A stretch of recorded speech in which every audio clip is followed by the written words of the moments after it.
do tonight is what we term a Pak Sau. This is one of the basic, what we call root traps, okay? It's a very simple movement. The problem with most techniques in Jeet Kune comes when people try to make it more than it really is, okay?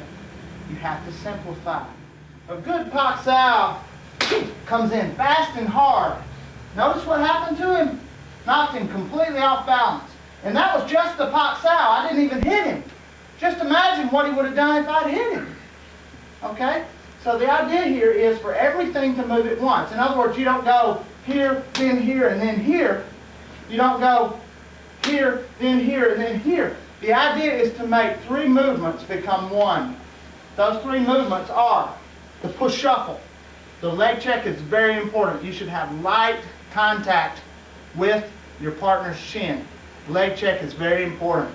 Okay? Now all this moves at one time. The leg check, or the push shuffle in, the Pak Sau itself, which pushes the arm in toward the body and in toward the center line, and the punch, which is delivered with a vertical fist with the elbow down. A lot of people say, how do you get here? You just come up and say, all right, put your arm up to mine. Okay, now let's fight. No. Okay?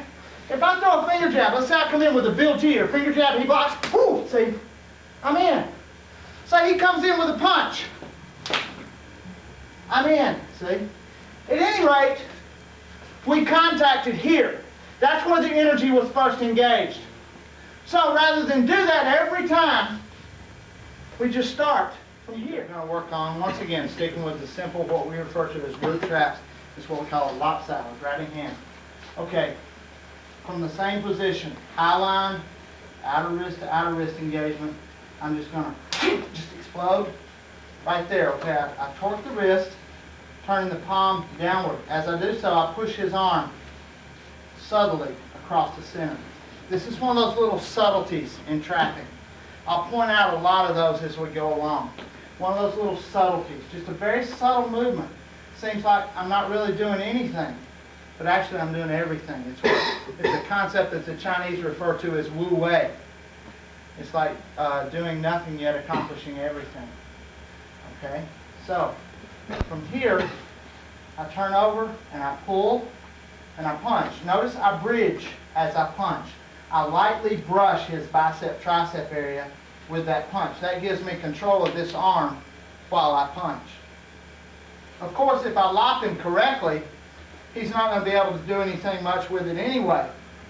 But there is what we call a collapsing elbow, which would be like if he pulled and punched and didn't bridge, if I could drop under and collapse my elbow, I could nail him in the sternum. First of all, we're going to bridge off of his peg and then lop and hit, okay? So this is the half beat insertion.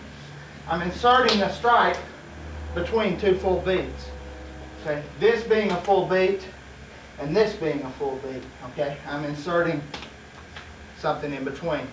So that's the half beat insertion. Then we go to the guy who likes to grab, okay? The first one that we do is just the simple right over the top. What if he comes in from this direction and grabs? Okay? He grabs this. That's fine. I'll let him grab it. I'm going to pull it down just a little bit and release and hit here. He's trapped himself. And to stop this, he has to release this and try to parry this, in which case I'm going to Jeet Sau, Lan Sau, trap them both, and hit. Okay? Alright, so now we've got here, he grabs, I hit over the top. Okay? Alright, then I'll let you work this one where he grabs, I hit over the top, he releases. Okay, I can add a half beat insertion strike here if I want to, and then I can go here. Okay? So we've got here, here, we got here, here, here, and here. Okay?